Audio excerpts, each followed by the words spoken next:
కోట్ల రూపాయలు ఖరీదు చేసే భూమిని తక్కువ ధరకి 1000కి 2000కి 3000కి అన్నట్టు ఇచ్చేస్తా ఉన్నారు.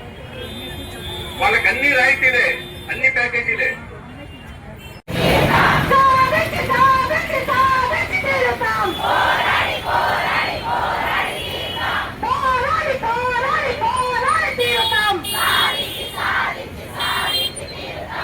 మీ అందరికీ మరోసారి ధన్యవాదాలు తెలియజేస్తున్నాను. మీ అందరూ పోరాటం చేస్తుంది ఈ సిఐటియు ఆల్ ఇండియా మహాసభలో తెలుసా మీ అందరికీ? ఆల్ ఇండియా మహాసభలో పట్టణంలో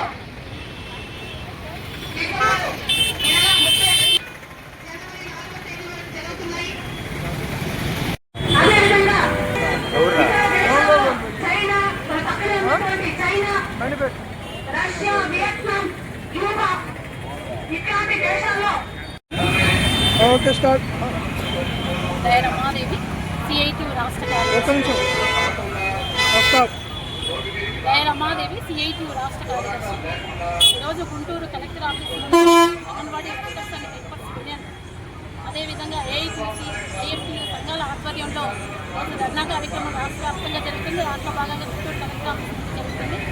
ప్రధానంగా 42 రోజుల పాటు గత ప్రభుత్వంలో అంగన్వాడీకి పోరాటం చేశారు. ఆ సందర్భంగా కూటమిలో ఉన్నటువంటి కూటమి ప్రభుత్వం మేము అధికారంలోకి వస్తే మీ సమస్యలు పరిష్కారం చేస్తామనేసి హామీ ఇచ్చారు. 100 రోజులు ఈ సంబరాలు చేసుకున్న తప్పితే మా అంగన్వాడీలకు మాత్రం ఎటువంటి సమస్యలు అనేది పరిష్కారం చేయలేదు. కాబట్టి ఈరోజు రోడ్ల మీదకి వచ్చి ప్రధానమైనటువంటి డిమాండ్ అంగన్వాడీలకు వేతనాలు పెంచాలి, కనీస వేతనం 26,000 రూపాయలు ఇవ్వాలి అని చెప్పేసి ఈరోజు మేము డిమాండ్ చేస్తున్నాం. కాబట్టి ఈ వేతనం పెంచాలి అని చెప్పేసి, అదేవిధంగా పనిభారం పెరిగిపోయింది. రకరకాల యాప్లతో ఈరోజు పనిభారం పెరిగిపోయింది. అన్ని యాప్లు కలిపి ఒకే యాప్ చేయాలి అని చెప్పేసి ఈరోజు సిడిపి ఆఫీసులో కనీసం టాయిలెట్ సౌకర్యం లేనటువంటి పరిస్థితి ఉంది.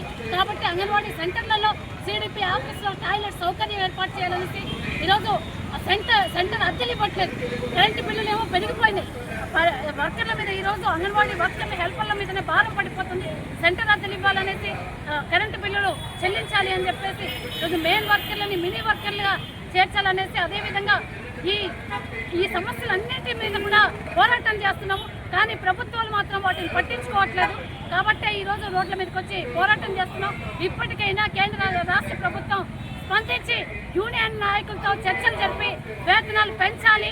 రోజు ధరలేమో విపరీతంగా పెరిగిపోయినాయి, కూరగాయల ధరలు పెరిగిపోయినాయి. గ్యాస్ ధర 900 రూపాయలు ఈరోజు గ్యాస్ ధర. కాబట్టి ఏ రకంగా 7,000 రూపాయలు ఆయమ్మ 11,500 ఈరోజు ఏ రకంగా అంగన్వాడీ వర్కరు బ్రతకగలదు అని చేసి మేము ఈ ప్రభుత్వాన్ని అడుగుతున్నాం. కాబట్టి ఇప్పటికైనా ప్రభుత్వం స్పందించి మా సమస్యలు పరిష్కారం చేస్తుందా లేదా అనేసి అడుగుతున్నాం. చేయకపోతే ఇంకా పెద్ద ఎత్తున రాష్ట్ర వ్యాప్తంగా కూతుబేట దూరంలో మన జిల్లాలోనే అసెంబ్లీ ఉంది, అవసరమైతే అసెంబ్లీ ముందుకు వస్తామని చెప్పేసి ఈ సందర్భంగా రాష్ట్ర ప్రభుత్వం చర్చించారు.